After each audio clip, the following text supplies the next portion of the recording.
TNGO మాజీ అధ్యక్షులు దేవిప్రసాద్ గారు, మరొక మాజీ అధ్యక్షులు రాజేందర్ గారు, ఉద్యోగుల జేఏసీ నాయకురాలు సుమిత్ర గారు, మాజీ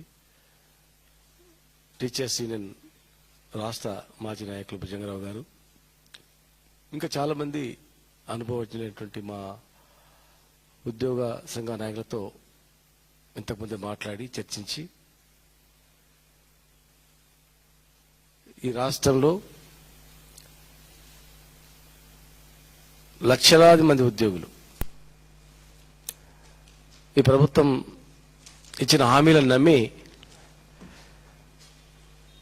వారి కుటుంబాలతో సహా అవుట్ సోర్సింగ్ ఉద్యోగులు కావచ్చు, రిటైర్డ్ ఉద్యోగులు కావచ్చు, ప్రభుత్వ ఉద్యోగులు కావచ్చు, ప్రభుత్వంలో అధికారం రావడానికి కీలక పాత్ర పోషించిన మాట అందరూ తెలిసిన విషయమే. ఎందుకంటే అందరు ఓట్లు ఎవరికి ఓట్లు వేసారో తెలియదు, కానీ ఎంప్లాయీస్ ఎట్టి వేసింది అనేది పోస్టల్ బ్యాలెట్ ద్వారా అర్థమైపోతుంది, పల్స్ అనేది అర్థమైపోతుంది. మరి ఎందుకు వేసిండ్రా అని ఆ రోజు అడిగినప్పుడు, మీరు దేశంలో అత్యధిక పిఆర్సీ ఇచ్చినా, ఇంకా అవుట్ సోర్సింగ్ ఉద్యోగులకు కూడా మీరు 30% పిఆర్సీ వర్తింపజేసినా కూడా అంతకన్నా మెరుగైనటువంటిది ఈ ప్రభుత్వం ఇస్తున్నందుకు వేసినాము, ఇవాళ బాధపడుతున్నాం అనేటువంటి మాటలు మేము వింటా ఉన్నాం. మీకు తెలుసు, ఈ ప్రభుత్వాన్ని మేము ఒకటే అడుగుతా ఉన్నాం, ఉద్యోగులను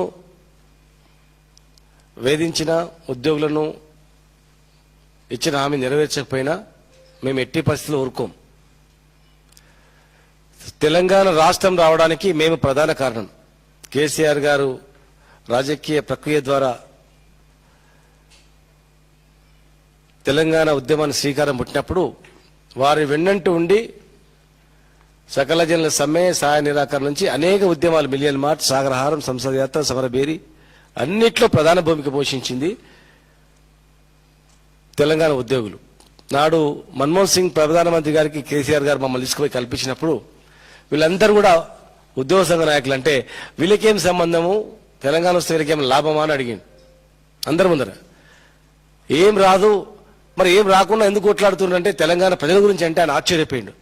నిజంగా దేశంలో ఒక ప్రజల గురించి, వాళ్ళ హక్కుల గురించి కాకుండా ఒక ప్రాంతం గురించి కొట్లాడినటువంటి వ్యవస్థ ఉంది అంటే దేశంలో తెలంగాణ ఉద్యోగులు అని చెప్పి ఆనాడు ప్రశంసించినటువంటి సంఘటన గుర్తు చేస్తా ఉన్నాం.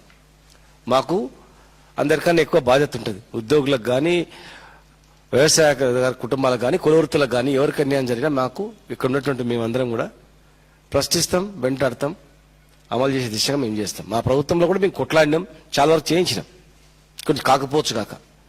మేము ప్రభుత్వం ఉండి కూడా అసెంబ్లీ కూడా మాట్లాడినాం, అసెంబ్లీ కూడా ప్రశ్నించినాం. చూడండి, కావాలంటే అసెంబ్లీ కూడా ఎన్నో ప్రశ్నలు ఇచ్చినాం అన్ని డిపార్ట్మెంట్ల పైన. రిజిస్ట్రేషన్ డిపార్ట్మెంట్ కావచ్చు, ఇరిగేషన్ డిపార్ట్మెంట్ కావచ్చు, రెవెన్యూ డిపార్ట్మెంట్ కావచ్చు, మున్సిపల్ అడ్మినిస్ట్రేషన్ కావచ్చు, ఎక్కడ కూడా వదిలే గవర్నమెంట్లో ఉన్నా కూడా గవర్నమెంట్లో కొట్లాడి పనులు చేయించినాం. మరి ఇలా ఇన్ని హామీలు ఇచ్చి మీరు రోడ్ల పడేస్తే ఊరుకుంటాం అనుకున్నారా? రిటైర్డ్ ఉద్యోగులు చనిపోతే దేవిప్రసాద్ గారు ఇక్కడ ఉన్న మేము అందరం పోయినాం. ఒక జనగాంకు వాళ్ళ కుటుంబ సభ్యులు ఏడ్చిండ్రు, మా బకాయిలు రాలేదు, మేము అప్పులాపాలైపోయినాము, పెళ్లి చేసినాము, వస్తున్నాయని చెప్పి పెళ్లికి డబ్బులు కట్టలేకపోయినాము అని ఆత్మహత్య చేసుకున్నాడు. కొందరు ఆత్మహత్య చేసుకుంటున్నారు, కొందరు ఆ వైద్యం అందక చనిపోతున్నారు. ఇలా అత్యంత దారుణమైనది ఏంటంటే ఫస్ట్ ప్రాణం, ఉద్యోగుల ప్రాణాలు. మీరు హెల్త్ కార్డ్స్ ఇస్తామని అన్నారు, హెల్త్ కేర్ ట్రస్ట్ ఏర్పాటు చేసిండ్రు, 3 నెలల నుంచి 1.5% జీతాలు కట్ అవుతున్నాయి. మరి 3 నెలల నుంచి ఎంత జీతం కట్ అవుతుందో అంత అమౌంట్ గవర్నమెంట్ కూడా యాడ్ చేసి ట్రస్ట్ బోర్డులో పెడతామన్నారు. ఎంత పెట్టిండ్రు, ఎక్కడ పెట్టిండ్రు, ఆ వెబ్సైట్ పబ్లిక్ డొమైన్లో పెట్టాలి కదా, జమ అయిందా లేదని. మరి జమ అయితే హెల్త్ కార్డ్స్ ఎందుకు ఇస్తలేరు, హాస్పిటల్ ఎందుకు పట్టించుకుంటలేదు? మీరు ట్రస్ట్ ఏర్పాటు అయిపోయింది, మాకు సంబంధం లేదా అనుకుంటుండొచ్చు. ట్రస్ట్ ఏర్పాటైనా మీదే బాధ్యత, ప్రభుత్వాందే బాధ్యత. ఇప్పటి వరకు హెల్త్ కార్డ్స్ ఇవ్వలేదు. హాస్పిటల్కి వెళ్తే ఎంప్లాయీస్ కానీ రిటైర్డ్ ఎంప్లాయీస్ వెళ్తే ఈహెచ్ఎస్ లేదు, వెళ్ళగొడుతున్నారు. మరి ఏ హాస్పిటల్కి మీరు కరెక్ట్ ఇన్స్ట్రక్షన్స్ ఇవ్వలేదు, హెల్త్ కార్డ్స్ ఇవ్వలేదు. జర్నలిస్టులకు ఇస్తామన్నారు, ఉద్యోగులకు ఇస్తామన్నారు, రిటైర్డ్ ఉద్యోగులు అన్నారు. ఎక్కడ పోయినాయి అవి? 3 నెలల నుంచి డబ్బులు ముక్కు పిండి వసూలు చేస్తున్నప్పుడు మరి ప్రభుత్వానికి బాధ్యతనా కాదా? చీఫ్ సెక్రటరీ, దీనికి చైర్మన్, ఆరోగ్యశ్రీ సిఇఓ, వీళ్ళందరూ ఏం చేస్తున్నట్ల? ప్రభుత్వం ఏం చేస్తున్నట్ల? ఒక్కరికి ప్రాణహాని కలిగినా ప్రభుత్వాందే బాధ్యత. ఆరోగ్యం అందక ఏదైనా కూడా ఈ 3 నెలల్లో ఏ ఉద్యోగి అయితే, ఏ రిటైర్డ్ ఉద్యోగి అయితే హాస్పిటల్కి వెళ్ళి వైద్యం చేయించుకున్నాడో ఆ డబ్బులు వెంటనే చెల్లించాలి. ఫీజు ఆ అమౌంట్ రీఎంబర్స్మెంట్ చేయాలి ఇమ్మీడియట్ గా. వెంటనే హెల్త్ కార్డ్స్ ఇవ్వాలి, హాస్పిటల్ వాళ్ళకి ఇన్స్ట్రక్షన్స్ ఇవ్వాలి. రిటైర్డ్ ఉద్యోగులకు అదనంగా 2,000 కోట్ల రూపాయలు ఇస్తున్నామన్నారు. ఎవరికి ఇచ్చిండ్రు? చూపించండి, లిస్టు పెట్టండి. గుంపుల గోవిందలాగా ఉందంతా. వేసేసినామంటే ఎవరికో వచ్చింది అనుకుంటున్నామో. 2,000 కోట్లు రిటైర్డ్ ఉద్యోగులకు ఇస్తుంటే అదనపు డబ్బులు ఏ ఉద్యోగులకు పోయినా మీరు ఒక లిస్టు పెట్టండి, వెబ్సైట్లో పెట్టండి. నెలకు 2,000 కోట్లు ఇగో ఇళ్ళకి పోయినామని. ఎక్కడ లేదు, అంత ఉట్టిదే, మోసం. రిటైర్డ్ ఉద్యోగుల బెనిఫిట్స్ లేవు, వైద్యం లేదు, కార్డులు లేవు, ఏది లేదు. ఈ దేశంలో అత్యధికంగా డిఏలు పెండింగ్ ఉన్నది ఇక్కడనే. ఎలక్షన్ మేనిఫెస్టోలో 3 నెలల్లో పిఆర్సీ అమలు చేస్తామన్నారు. 3 సంవత్సరాలైంది కమిటీ వేసి. 3 సంవత్సరాలైన కమిటీ ఇప్పటివరకు నివేదిక ఇవ్వదా? 3 నెలల్లో మేము అమలు చేస్తామన్నారు కదా, ఏమైంది? పిఆర్సీ కమిటీ ఎక్కడ పోయింది? డిఏలు ఎక్కడ పోయినవి? ఇండియాలో మేమున్నప్పుడు దేశంలో నెంబర్ 1 పిఆర్సీ ఉన్నది ఏ రాష్ట్రం అంటే తెలంగాణ ఉండేది. ఇవాళ నెంబర్ 1 డిఎల్ పెండింగ్ ఉన్నది ఎక్కడ అంటే ఇక్కడ, రివర్స్లా. 3 సంవత్సరాలు పిఆర్సీ కమిటేషన్ ఇవ్వంది ఎక్కడ అంటే ఇక్కడ. చనిపోయినా కూడా పట్టించుకుంటలేరు రిటైర్డ్ ఉద్యోగులు అంటే ఇక్కడ కాగితాలు రాసి చనిపోయారు, చనిపోతున్నారు. మా బకాయిలు లేక ఇవ్వక చనిపోతున్నామని. దాన్ని బాధ్యుల మీద ఏమైనా యాక్షన్ తీసుకుంటే ఏం లేదు. మరి అత్యంత దారుణమైన వెట్టి చాకరీ ఏంటంటే అవుట్ సోర్సింగ్ ఉద్యోగులు. 4,98,000 మంది అవుట్ సోర్సింగ్ కాంట్రాక్ట్ ఉద్యోగులు ఉన్నారు. గవర్నమెంట్ వెబ్సైట్లో కూడా ఉన్నారు వాళ్ళంతా. మరి వాళ్లకు దాదాపు 4,800 ఏజెన్సీలు ఉన్నాయి, అవుట్ సోర్సింగ్ ఏజెన్సీ. వీళ్ళు ఎలక్షన్ ముందు ఏమన్నారు? ఏజెన్సీలు రద్దు చేసి డైరెక్ట్ గా ఒక కార్పొరేషన్ ఏర్పాటు చేసి కార్పొరేషన్ ద్వారా జీతాలు ఇస్తామని అన్నారు. వాళ్ళు కూడా మోసపోయారు. ఈ దేశంలో 30% పిఆర్సీ ఇచ్చింది ఎక్కడ లేదు. తెలంగాణ ప్రభుత్వం మేము ఇచ్చినాం. ఆ రోజు వచ్చినటువంటి జియో నెంబర్ 60 ప్రకారము 2021లో 30% పిఆర్సీ ఇచ్చినాం. ఇప్పటి వరకు కూడా 1 పైసా పెంచలేదు. కార్పొరేషన్ చేస్తామని చేయలేదు. ఏజెన్సీలు పెంచుకుంటూ పోయినరు. ఇలా 4,800 ఏజెన్సీలలో 4,300 ఏజెన్సీలు మరి ఈఎస్ఐ, ఈపీఎఫ్ కట్టట్లేదు. 1,000 కోట్ల స్కామ్ జరిగిందని చెప్పి నిర్ధారించారు.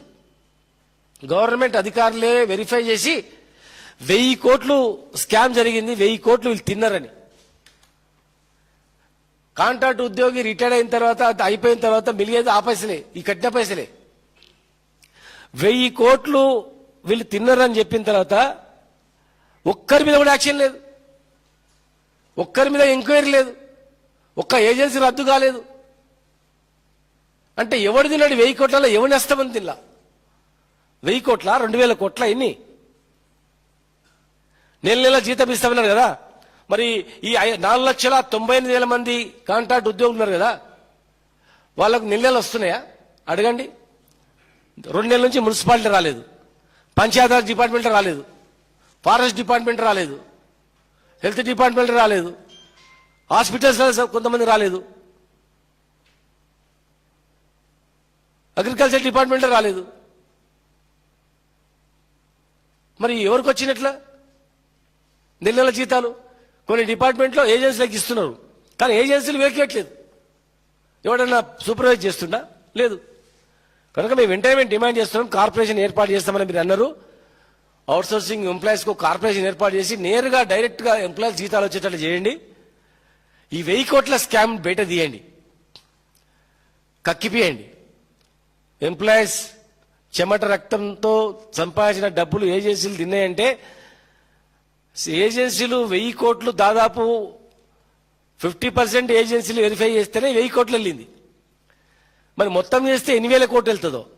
మరి ఇన్ని వేల కోట్లు బయటపడ్డా కేసు పెట్టలేదు, ఒక జ్యుడిషియల్ ఎంక్వైరీ లేదు, లేదు సిట్ లాంటి సంస్థకి ఇవ్వలేదు, లేదు ఒక ఏసీబీ విజిలెన్స్ లాంటి సంస్థలకు మీరు ఇవ్వలేదు.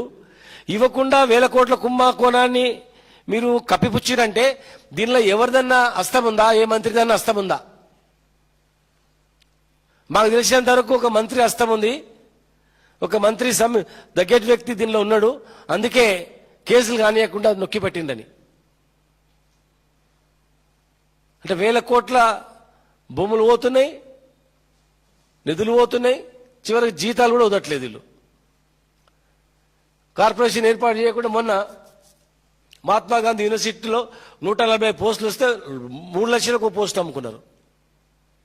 ఇంకొక డిపార్ట్మెంట్ ఇరిగేషన్లో 1100 లష్కర్ పోస్టులు వచ్చినాయి. మీరు ఎంక్వైరీ చేయండి.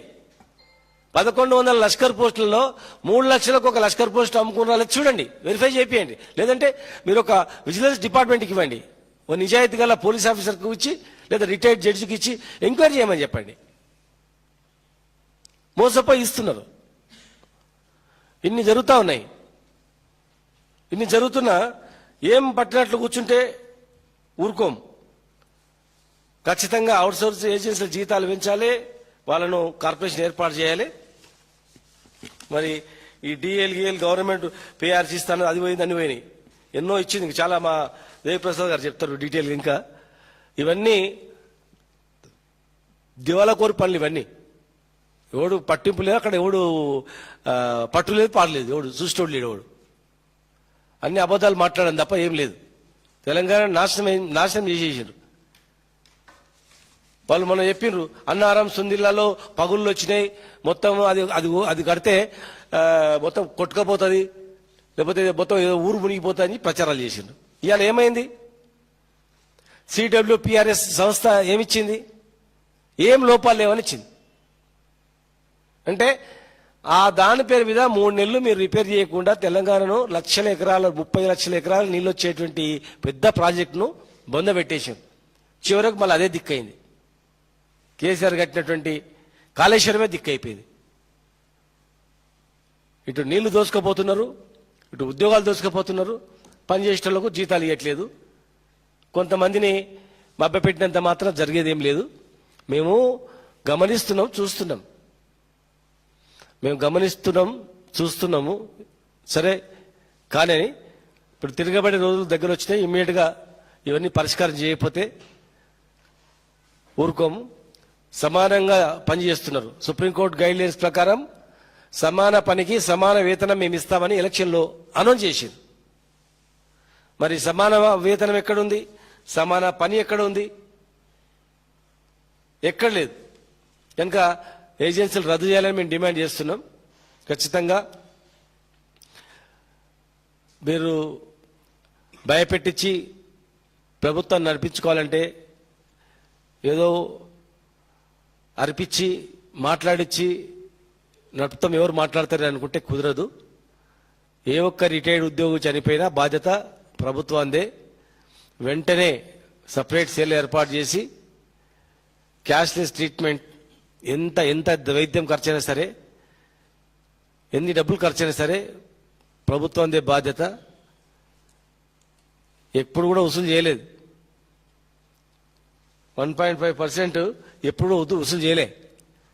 మరి ఇప్పుడు వసూలు చేస్తా ఉన్నారు. ప్రధానమైనది, ఇంకా అతి ప్రధానమైనది ఏంటంటే సిపిఎస్ రద్దు చేస్తామన్నారు. మరి సిపిఎస్ ఎక్కడ రద్దు చేసిండ్రు? సిపిఎస్ రద్దు చేసి ఓపీఎస్ చేస్తామన్నారు కదా. సిపిఎస్ ఎందుకు రద్దు చేస్తలేరు? మీ ఎలక్షన్ మేనిఫెస్టోలో పెట్టిండ్రు. సిపిఎస్ రద్దు చేస్తామని. మరి 30-40 సంవత్సరాలు పనిచేసినటువంటి ఉద్యోగి రిటైర్ అయిన తర్వాత ఏం అడుక్కోవాలి? బిచ్చం అడుక్కోవాలనా? లేకపోతే శరీరంలో ఉన్నటువంటి కిడ్నీలు అవయవాలు అమ్ముకొని బతకాలనా? తినాలనా? ఏం తిని బతకాలా? హామీలు ఇచ్చినప్పుడు మీకు అమలు చేయడం చేత కాకపోతే హామీలు ఎందుకు ఇస్తారు? మా ప్రధానమైనటువంటి డిమాండ్లలో మొట్టమొదటి డిమాండ్ సిపిఎస్ రద్దు చేయడమే. సిపిఎస్ రద్దు చేసి ఓపీఎస్ ఒకవేళ రాకపోతే ఖచ్చితంగా మిమ్మల్ని వెంటాడతాం. మేము ఉద్యోగులందరూ తిరగబడతారు. వెంటనే సిపిఎస్ రద్దు చేయాలి, కార్డ్స్ హెల్త్ కార్డ్స్ ఇష్యూ చేయాలి. అన్ని హాస్పిటల్ ఏ హాస్పిటల్ రిజెక్ట్ చేసినా వాళ్ళ మీద యాక్షన్ తీసుకోవాలి. అవుట్సోర్సింగ్ కార్పొరేషన్ ఏర్పాటు చేయాలి. ఎవరి మంది జీతాలు ఇవ్వాలి. 2000 కోట్లు కుంభకోణం జరిగిందని నిర్ధారించిన సంస్థలపై కేసులు పెట్టి వేరుగా డైరెక్ట్ గా జీతాలు వచ్చేటట్టు చేయాలి. పక్కన ఆంధ్రప్రదేశ్లో చేస్తున్నారు, పే స్లిప్స్ ఇస్తున్నారు. మరి చాలా వరకు వాళ్ళు చెప్పినట్లే చేస్తారు కదా, ఇదేం చేస్తలేదు. మరి ఇదేం నడుస్తలేదు? అనుకూలం ఉన్నాయో నడిపిస్తారు, అనుకూలం లేనో నడిపియారా? వెంటనే ఇవన్నీ అమలయ్యేంత వరకు మేము అమలు చేయకపోతే మేమేం చేయాలో మా రిటైర్డ్ ఉద్యోగులతో అవుట్సోర్సింగ్ ఉద్యోగులతో సిపిఎస్ నాయకులు, సిపిఎస్ ఎంప్లాయీస్ యూనియన్తో మాట్లాడి మేము కార్యాచరణ ఇస్తాం. ఖచ్చితంగా కూడా అవి అమలయ్యే దిశలో మా పాత్ర మేము పోషిస్తామని చెప్పి మీ ద్వారా తెలియజేస్తున్నాం. ప్రింట్ అండ్ ఎలక్ట్రానిక్ మీడియా మిత్రులకు నమస్కారం. పెద్దలు శ్రీనివాస్ గౌడ్ గారు అనేక విషయాలు ప్రస్తావించారు. ఇలా ఉద్యోగులకు, ఉపాధ్యాయులకు, పెన్షనర్లకు సంబంధించినటువంటి సమస్యలు రాష్ట్ర ప్రభుత్వం ఏ ఒక్కటి కూడా పరిష్కరించినటువంటి పరిస్థితి చాలా స్పష్టంగా కనబడతా ఉంది. మేనిఫెస్టోలో పెట్టినటువంటి అంశాలు, ఉద్యోగులకు ఇచ్చిన హామీలు, అన్ని వర్గాల ప్రజలకు ఇచ్చినటువంటి హామీలు అమలు చేయడంలో విఫలమైనటువంటి రాష్ట్ర ప్రభుత్వం ఉద్యోగులకు, ఉపాధ్యాయులకు, పెన్షనర్లకు ఇచ్చినటువంటి హామీల్లో కూడా వైఫల్యం చెందిందనే దానికి చాలా స్పష్టమైనటువంటి ఉదాహరణ హెల్త్ కార్డు. మీరు హెల్త్ కార్డులు ఇస్తామని చెప్పి కోత మీద ఉన్నటువంటి శ్రద్ధ కనీసం డిజిటల్ కార్డు ఇవ్వడంలో కూడా లేదు. రాష్ట్ర ప్రభుత్వం ఇంత సాంకేతిక పరమైనటువంటి మేము రేషన్ కార్డులు, స్మార్ట్ కార్డులు ఇస్తున్నామని చెప్తున్నటువంటి రాష్ట్ర ప్రభుత్వం మరి ఉద్యోగులకు సంబంధించినటువంటి స్మార్ట్ కార్డు ఇవ్వడంలో ఎందుకు విఫలమైంది?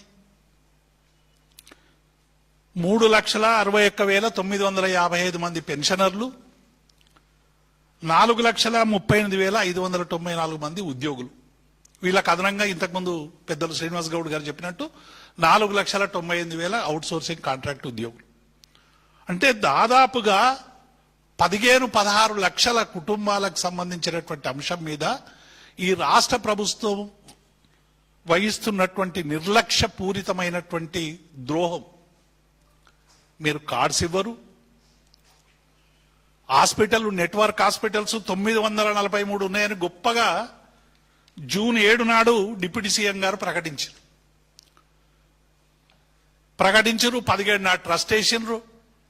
30 మంది ట్రస్ట్ సభ్యులని చెప్పిండ్రు. ట్రస్ట్ లో ఉన్నటువంటి 13 మంది ట్రస్ట్ సభ్యులే మొన్న ప్రెస్ మీట్ పెట్టి ఉద్యోగ సంఘాల జేఏసీ వాళ్ళు ఈ ఆరోగ్య కార్డులు అమలవుతలేవు, డబ్బులు ఇస్తలేరు, మేం చెప్పిన మాట నమ్ముతలేరు, రాష్ట్ర ప్రభుత్వం మమ్మల్ని మోసం చేస్తుందని స్వయంగా ట్రస్ట్ సభ్యులే చెప్పినాక ఇక ఉద్యోగులు ట్రస్ట్ మీద విశ్వాసం ఏముంటది? ఈ డబ్బు ఎక్కడికి పోతున్నది? మేమిచ్చిన డబ్బు ఎక్కడికి పోతున్నది? ఏ నెట్వర్క్ హాస్పిటల్ కూడా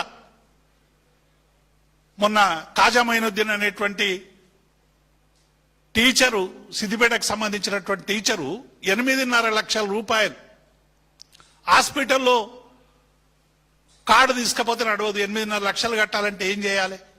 ఇక చావు తప్ప ఇంకొక మార్గం లేనటువంటి పరిస్థితి ఇలా సృష్టిస్తున్నటువంటి పరిస్థితి చూస్తా ఉన్నాం. అందుకే ఈ ప్రభుత్వం ఉద్యోగులకు ఇచ్చినటువంటి హామీలన్నీ ఇది కేవలం పరిపాలనా వైఫల్యం కాదు, ఇది ప్రభుత్వ బాధ్యత రాహిత్యానికి, పరిపాలన అసమర్థతకి రేవంత్ రెడ్డి ప్రభుత్వం నిదర్శనం అనేటువంటి విషయాన్ని మేము ఈ సందర్భంగా గుర్తు చేస్తా ఉన్నాం. అట్లాగే పెన్షనర్స్ సంబంధించినటువంటి అంశంలో కూడా దాదాపు 15,000 కోట్ల రూపాయల దాకా పెన్షనర్లకు ఇవ్వాలి. ఇక బట్టి విక్రమార్క గారు ఎప్పుడు చెప్పినా ప్రతి నెల 2,000 ఇస్తున్నామని ప్రకటిస్తా ఉన్నాడు. ఇప్పటి వరకు ఉద్యోగులకి కేవలం కమ్యుటేషన్ సంబంధించినటువంటి విషయం, జీపీఎఫ్ కు సంబంధించినటువంటి కొన్ని మాత్రం ఇచ్చారు. కమ్యుటేషన్ ఎందుకు వేసిండ్రు? ఇది ఒక చరిత్ర. ఉద్యోగులు ఎవరైనా పెన్షన్ తీసుకుంటే 40% ప్రభుత్వం కమ్యుటేషన్ లీవ్ ఇవ్వడానికి ప్రభుత్వం తీసుకుంటది. కమ్యుటేషన్ ఇవ్వకుంటే పెన్షన్ లో కట్ చేయడానికి వీల్లేదు కాబట్టి కమ్యుటేషన్ మాత్రం వేసిండ్రు. ఎందుకు కమ్యుటేషన్ ఎందుకు వేసారంటే ప్రతి నెల రికవర్ అవుతుంది డబ్బులు. అవి ప్రభుత్వం లోనుగా ఇచ్చేటువంటి డబ్బులు రికవర్ అవుతాయి. మొన్న ఇంకా విచిత్రం ఏంటంటే పోయిన నెల 29 నాడు వేసారు డబ్బులు కమ్యుటేషన్ లీవ్. మా జీపీఎఫ్ కు మాకు మితి ఇయ్యరు, ఇంట్రెస్ట్ ఇయ్యరు. మా ఎన్కాష్మెంట్ లీవ్ కు ఇంట్రెస్ట్ ఇవ్వరు. మా పెన్షనరీ బెనిఫిట్స్కి ఏది ఇంట్రెస్ట్ ఇవ్వరు. కానీ మీరు కమ్యుటేషన్ లీవ్ కు సంబంధించిన డబ్బులు ఒక రోజు ముందేసినందుకు ప్రతి ఉద్యోగి దగ్గర ఇవాళ ఇంట్రెస్ట్ వసూలు చేసిన దుర్మార్గమైన ప్రభుత్వం కాంగ్రెస్ ప్రభుత్వం. ఇంట్రెస్ట్ వసూలు చేస్తారా మీరు ఒక్క రోజుకు పెన్షనర్ల దగ్గర నుంచి? మాకు ఇవ్వాల్సిన ఏమో కోట్లకు పోయినా ఇవ్వరు, కంటెంప్ట్ పోయినా ఇవ్వరు. మా లీడర్లు హరీష్ రావు కానీ కేటీఆర్ కానీ మా అనేక మంది బీఆర్ఎస్ సంబంధించినటువంటి నాయకులు అసెంబ్లీ వేదికగా ప్రస్తావించినా కూడా ఎన్నడూ కూడా మీరు వీటికి సంబంధించినటువంటి విషయాలు మాట్లాడరు. కానీ ఉద్యోగుల కమ్యుటేషన్ లీవ్ కు సంబంధించిన డబ్బుల మీద మరి ఇంట్రెస్ట్ వేసేటువంటి దుర్మార్గమైనటువంటి చర్యలకు ఎందుకు దిగుతున్నారని మేము చాలా స్పష్టంగా ప్రకటిస్తా ఉన్నాం. డిఏలు 6 రావాలి. భారతదేశంలో ఏ రాష్ట్రంలో కూడా డిఏలు పెండింగ్ లో లేవు. ఒక ప్రజాపాలనలోనే పెండింగ్. రేవంత్ ప్రజాపాలనలోనే 6 డిఏలు పెండింగ్. 6 డిఏలు అంటే 3 సంవత్సరాల నుంచి డిఏలు లేవు. ఒక్కొక్క ఉద్యోగి 10,000 నుంచి 20,000 వరకు నష్టపోతా ఉన్నాడు. ఇవాళ యుద్ధం కారణంగా ధరలు పెరిగినాయి, నిత్యావసర వస్తువుల ధరలు పెరిగినాయి. ఇన్ని పెరిగినా ఒకవైపు హెల్త్ కార్డు ఇవ్వరు, పిఆర్సీ బెనిఫిట్స్ ఇవ్వరు, ఇంకొక వైపు డిఏ ఇవ్వరు. మరి ఏంది అసలు ఉద్యోగుల పట్ల మీ వైఖరి ఏంది అనేటువంటి విషయాన్ని ఇలా చాలా స్పష్టంగా చెప్తుంది. ఇక పిఆర్సీ అయితే అడుగుడే బంద్ చేశారు, ఊసే లేదు పిఆర్సీది. రాష్ట్ర చరిత్రలో, ఉమ్మడి రాష్ట్ర ఆంధ్రప్రదేశ్ చరిత్రలో కూడా, తెలంగాణ చరిత్రలో కూడా 3 సంవత్సరాలు పిఆర్సీ రిపోర్ట్ రాకుండా ఉన్నది చరిత్ర రేవంత్ రెడ్డి ప్రభుత్వంలో దక్కింది అనేటువంటి విషయాన్ని మేము గుర్తు చేస్తా ఉన్నాం. పిఆర్సీ ఉండేదే 5 ఏళ్లకు గడువు. మీరు కమిటీ రిపోర్ట్ ఇవ్వడానికే 3 ఏళ్ల గడువు తీసుకుంటే మరి పిఆర్సీ ఎప్పుడు అమలు అవుతుంది, ఎప్పుడు ఇస్తారు? ఈ విషయాలన్నీ కూడా మేము చాలా స్పష్టంగా అడుగుతా ఉన్నాం. రెండవది సిపిఎస్ ఉద్యోగులకు సంబంధించిన మీరు హామీ ఇచ్చారు. సిపిఎస్ కనీసం సిపిఎస్ ఉద్యోగులు సభ పెట్టుకుంటామంటే పోలీసుల పర్మిషన్ లేదు. ఇలా తెలంగాణ ఎట్లయిపోయిందంటే ఒక మినీ ఎమర్జెన్సీగా మారిపోయింది. సంగ్రామ సభ పెడితే బీఆర్ఎస్ పక్షాన నిరుద్యోగ సంగ్రామ సభ పెడితే అనుమతి ఇవ్వరు, కోర్టుకు పోయి తెచ్చుకోవాలి. ఇందిరా పార్క్ దగ్గర సభ పెడితే కోర్టుకు పోయి తెచ్చుకోవాలి. ఈ ఉద్యోగుల సభ పెడతాము ఎల్బీ స్టేడియం లాని వాళ్ళు సిపిఎస్ ఉద్యోగులు తిరిగితే మీరు పర్మిషన్ ఇవ్వరా? ఏమైనా దేశద్రోహులా సిపిఎస్ ఉద్యోగులు? 70-80 వేల మంది కానిస్టేబుల్లు ఇవాళ శాంతి భద్రతలు నిర్వహిస్తున్నటువంటి వాళ్ళే ఇవాళ సిపిఎస్ మెంబర్లుగా ఉన్నారనేటువంటి విషయం రాష్ట్ర ప్రభుత్వం గుర్తుంచుకోవాలి. ఇవాళ 3 లక్షల మంది ఉద్యోగులు సిపిఎస్ ఉద్యోగులు ఉంటే మీరు మేనిఫెస్టోలో పెట్టి వాళ్ళకి హామీ ఇచ్చి 3 ఏళ్ళు అయింది, ఇవ్వరు, దాన్ని పట్టించుకోరు, ఇప్పటి వరకు కమిటీ అయ్యారు. కనీసం సభ పెట్టుకొని ప్రజల దృష్టికి తీసుకొద్దామని సభ పెడితే కూడా మీరు కోర్టుకు పోయేదాకా పర్మిషన్ ఇవ్వరా? ఇది ఎమర్జెన్సీ విధించరా? రేవంత్ రెడ్డి ప్రజాపాలనలో ప్రజాస్వామ్యాన్ని మంటగలుపుతున్నారా?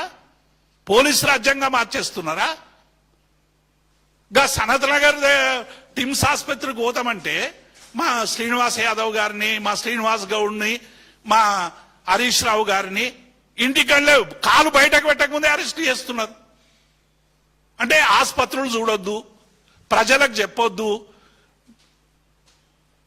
చివరికి ఉద్యోగులకు సంబంధించిన సభల మీద కూడా ఇదేం నిషేధం? ఇంత దుర్మార్గమైనటువంటి చరిత్ర తెలంగాణ రాకముందు, తెలంగాణ వచ్చినాక కూడా ఉద్యోగులు సభలు పెడతా అంటే ఎవరు ఏ ప్రభుత్వాలు అడ్డుకోలే. సరూర్ నగర్ లో కూడా కేసీఆర్ గారు ఉన్నప్పుడు బ్రహ్మాండమైన ఉద్యోగుల సభ జరిగింది. దానికేం కోర్టుకు పోయి పర్మిషన్ తెచ్చుకోలే. కేసీఆర్ ప్రభుత్వమే పర్మిషన్ ఇచ్చింది. ఉద్యోగులు సభ పెట్టుకున్నారు. వాళ్ళ డిమాండ్లు చెప్పుకుంటారు. రేపు కూడా చెప్పుకుంటారు. ఎల్బీ నగర్ లో వాళ్ళు 23 జిల్లాలు తిరిగి రేపు వస్తున్నారు ఇక్కడికి. సభకు పర్మిషన్ లేదని హైకోర్టుకు, ఇవాళ హైకోర్టు తట్టాల్సి వచ్చింది. అంటే ఈ రాష్ట్ర ప్రభుత్వంలో ఏ పని కావాలన్నా హైకోర్టును తట్టాలి. పెన్షనర్లకు బకాయిలు కావాలంటే హైకోర్టు తట్టాలి. న్యాయం కావాలంటే హైకోర్టు దగ్గరకు పోవాలి. ఇక కోర్టులు తప్ప ఇంకా ఈ ప్రభుత్వం అసలు పనే చేస్తలేదు అనేటువంటి విషయాన్ని మేము ఈ సందర్భంగా గుర్తు చేస్తా ఉన్నాం. కాబట్టి ఇప్పటికైనా, అందుకే ఉద్యోగులు అడిగి వేసారైపోయినారు. ఉద్యోగ సంఘాల జేఏసీ ఈ 3 సంవత్సరాలుగా అనేక సందర్భాల్లో ప్రభుత్వ దృష్టికి అనేక సమస్యలు తెచ్చింది. మేము అనేక సార్లు ఉద్యోగ సంఘాల నాయకులుగా శ్రీనివాస్ గౌడ్ గారు, మేము, రాజేందర్ గారు, భుజంగరావు గారు, అనేక మంది, హమీద్ గారు, మా స్వామి గౌడ్ గారు, అనేక సందర్భాల్లో ఈ ఉద్యోగుల సమస్యలు పరిష్కరించండి అని మేము అనేక సందర్భాల్లో ప్రభుత్వానికి విన్నపం చేసినాం, విజ్ఞప్తి చేసినాం. మాజీ నాయకులుగా, ఒక ఉద్యమ నాయకులుగా ఉద్యోగుల సమస్యలు పరిష్కరించండి. ఈ ప్రభుత్వానికి చీమ గుట్టినట్టు కూడా లేదు. ప్రతి సందర్భంలో మేము చేస్తామని హామీ ఇస్తారు. ఉద్యోగులని రకరకాల పేర్ల మీద ఇలా నోరు మూయించేటువంటి ప్రయత్నం చేస్తా ఉన్నారు. ఇప్పటికైనా మరి ఉద్యోగ సంఘాలు మా నిరసనను తెలుపుతామని చెప్పారు కాబట్టి ఆ నిరసనకు బీఆర్ఎస్ పార్టీ మేము పూర్తిగా మద్దతు ప్రకటిస్తా ఉన్నాం. ఏ వర్గాలు తమ న్యాయమైనటువంటి డిమాండ్ల కోసం ప్రజాక్షేత్రంలో పోరాడితే వారికి అండగా బీఆర్ఎస్ పార్టీ ఉంటుందనేటువంటి విషయాన్ని మేము స్పష్టం చేస్తా ఉన్నాం. ఇంతకుముందు శ్రీనివాస్ గౌడ్ గారు చెప్పినట్టు డెఫినెట్ గా మేము వాళ్ళ పక్షాన ఉంటాం. అవసరమైతే వాళ్ళతో భుజం కలిపి పోరాడతాం. మా నాయకులు అసెంబ్లీలో మాట్లాడతారు, క్షేత్రస్థాయిలో మాట్లాడతారు, మండలాల్లో మాట్లాడతారు, అంతటా కూడా మాట్లాడతారు. కాబట్టి ఈ ఇప్పటికైనా ప్రభుత్వం ఆలోచించాల్సింది, ప్రభుత్వ ఉద్యోగులు చాలా తీవ్రమైనటువంటి నిరాశతో ఉన్నారు, ఆందోళనతో ఉన్నారు. ఉద్యోగ సంఘాల మీద కింది స్థాయి నుంచి తీవ్రమైనటువంటి ఒత్తిడి మా మీద కూడా నిన్న మొన్నటి నుంచి కూడా శ్రీనివాస్ గౌడ్ గారికి, మాకు అందరికీ వందలాది ఫోన్లు చేసి, అన్నా మరి ఏం చేద్దాం, మరి 3 ఏళ్ళు అయిపోయింది, పిఆర్సీ లేదు, అది లేదు, ఏమీ లేదు, మరి మీరు చెప్పండి, మీరు ప్రభుత్వానికి నివేదించండి అని చెప్పి మా మీద కూడా ఒత్తిడి వస్తాం. కాబట్టి ఇప్పటికైనా ప్రభుత్వం వెంటనే ఉద్యోగులకు సంబంధించిన డిమాండ్ల మీద దృష్టి పెట్టాలి. పిఆర్సీ, డిఏలు, సిపిఎస్ విధానం, అట్లాగే మిగతా అంశాల మీద వెంటనే, అసలు రిటైర్మెంట్ ఉద్యోగులు అయితే మేము జనగామం పోయి అక్కడ మాట్లాడుతూ ఉంటే అందరూ ఇక అసలు రిటైర్ కావడం అంటే ఇక చావేనా అనే పరిస్థితి ఇలా దాపురిస్తూ ఉన్నది. ఒక హెల్త్ కార్డులు ఇవ్వరు, పెన్షనర్ బకాయిలు ఇవ్వరు. కాబట్టి ఇప్పటికైనా ఈ ప్రభుత్వం ఉద్యోగుల సమస్యల మీద దృష్టి పెట్టాలని మేము చాలా స్పష్టంగా డిమాండ్ చేస్తా ఉన్నాం. అట్లాగే ఈ ప్రభుత్వం ఏదైనా చెప్పిందంటే దానికి వ్యతిరేకంగా ప్రచారం మొదలు పెట్టేటువంటి ప్రయత్నం, ఏది అడుగు దానికి ఒక కౌంటర్ చేసి పెట్టేటువంటి ప్రయత్నం చేస్తుంది. ఉద్యోగులకు అది ఇచ్చినాం, 1వ తారీఖు వేతనాలు ఇచ్చినాం, ఇక తన్నుక సావండి అని చెప్పి ఇస్తుంది. అవుట్ సోర్సింగ్ ఉద్యోగులకు వేతనాలు లేవు, ఉర్దూ గురుకులాల వేతనాలు, ఇంతకుముందే పెద్దలు చెప్పినటువంటి లిస్టు. ఇవాళ ఏ ఒక్క ఉద్యోగి కూడా సంతృప్తికరంగా ఈ రాష్ట్రంలో లేడు. కేసీఆర్ పరిపాలనలో, 9.5 సంవత్సరాల పరిపాలనలో 1వ తారీఖు వేతనం రానందుకు మా మీద ఉద్యోగులు, మా ప్రభుత్వం మీద కరోనా వల్ల ఇవ్వనందుకు కొంత అసంతృప్తితో మాకు వ్యతిరేకంగా ఓటేసినటువంటి మాట నిజం. కానీ 9.5 సంవత్సరాల పాలనలో 73% ఫిట్మెంట్ ఇచ్చి ఉద్యోగుల ఆత్మగౌరవాన్ని, పెన్షన్ కూడా పర్సంటేజీలు పెంచడం. మేము పెన్షనర్ అయినా రిటైర్ అయిన తర్వాత తన వయసుకు తగ్గ అవసరాలు ఉంటాయని చెప్పి క్వాంటమ్ ఆఫ్ పెన్షన్ ను పెంచింది కేసీఆర్. పెన్షనర్లకు సంబంధించిన సమస్యలు పరిష్కరించడం, మాకు ఓటేయలేదనో, మా పక్షాలను నిలబడలేదనో, లేకుంటే మా మీద అసంతృప్తి ఉన్నారనో మేము ఉద్యోగులు నిందించడం లేదు. ఉద్యోగులు ఇవాళ ప్రభుత్వ సంక్షేమ పథకాలను తీసుకుపోతున్నారు. మాతో కలిసి పోరాడినరు. తెలంగాణ ఉద్యమంలో మేము అందరం కలిసి తెలంగాణ రాష్ట్ర సాధన కోసం రేయింబవళ్లు 1 దశాబ్ద కాలం తీవ్రమైనటువంటి పోరాటాలు చేసినాం. మరి ఇటువంటి పోరాటం చేసినటువంటి ఉద్యోగుల పట్ల ప్రభుత్వం అనుసరిస్తున్న తీరుని మేము తీవ్రంగా ఖండిస్తా ఉన్నాం. ఉద్యోగులు చేసేటువంటి ప్రతి పోరాటానికి, పెన్షనర్లు చేసేటువంటి ప్రతి పోరాటానికి మేము మద్దతుగా నిలబడతాం. Thank you.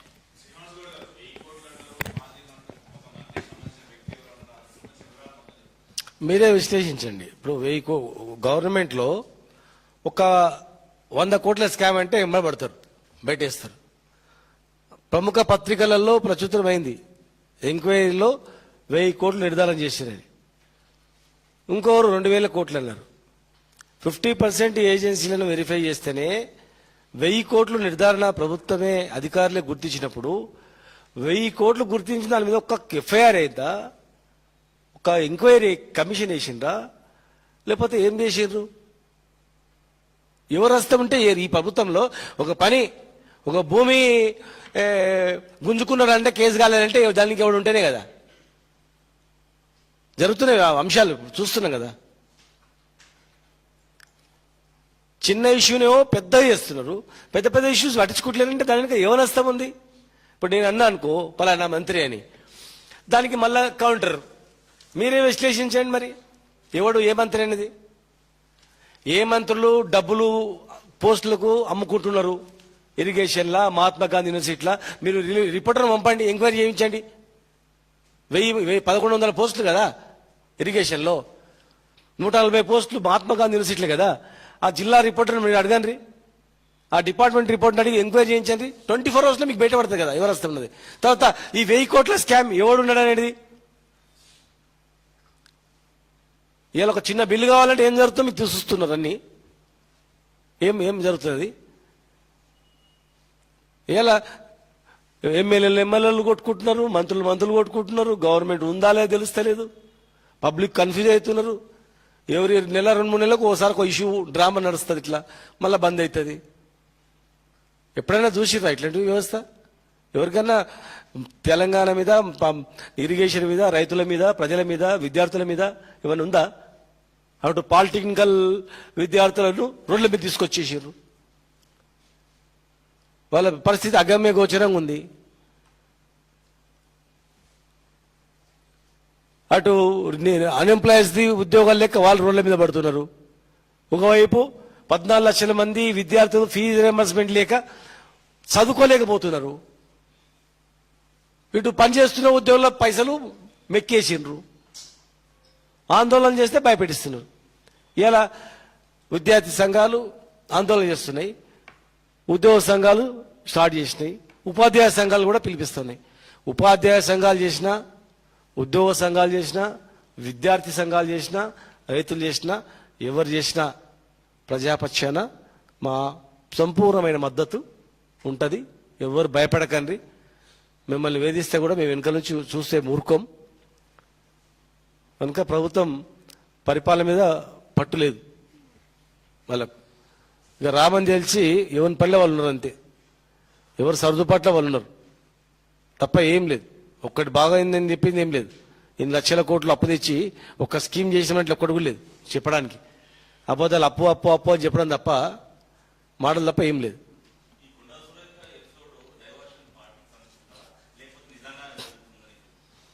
డైవర్షన్ లేని నిజంగానే జరుగుతుంది. కడుపు మండినోడు అరుస్తున్నాడు, కడుపు నిండినోడు మద్దతు తెలుపుతుండ్రు. ఇక హామీలు ఇట్లనే ఎంప్లాయీస్కి ఇచ్చిన హామీలు నెరవేరు చేసినట్లు మంత్రి పదవి ఇస్తా అని చెప్పిన వాళ్ళు ఏమై రాకపోయినా అరుస్తుండ్రు. పెట్టుబడి పెట్టిన వాళ్ళు ఇంత పెట్టుబడి పెడితే ఏమై మా లెక్క ఏందని అడుగుతున్నారు. ఇక అందిన వాళ్ళు ఏమో అందిన కాడికి 30% భూముల వ్యవహారము 22A పెట్టి గిరాకీలు మెచ్చుకొని క్లియర్ చేయించాలని ఒకటి పని. ఆలోచనలు, టెక్నికల్ ఆలోచనలు అంత పెద్ద. 9 నెలలు ప్రొవిజన్లో పెట్టి ఇంకా వస్తున్నది గిరాకీ అని నల్లాడుతున్నారు అన్నమాట వాళ్ళు. ఏకంగా మొత్తం ఒకటేసారి పెద్ద పెద్ద కౌంటర్లు పెట్టాలని చూసిర్రు. ఇక తిరగబడే వరకే ఉల్టా రివర్స్ సీన్. అట్లా టెక్నికల్గా పైసలు లాగడానికి ఎత్తులపై ఎత్తున్నారు. దొరికినవాడు ఆ పనిలో ఉన్నాడు, రానోళ్ళకు ఈ పని ఉందన్నమాట. అట్లా అది ఒరిజినల్ డైవర్షన్ పాలిటిక్స్ ఏం కాదు. అది హామీలు నెరవేరినప్పుడు నువ్వు ఇస్తాను ఏమైనా అడుగుతారు ఎవడ కానీ అది జరుగుతుంది.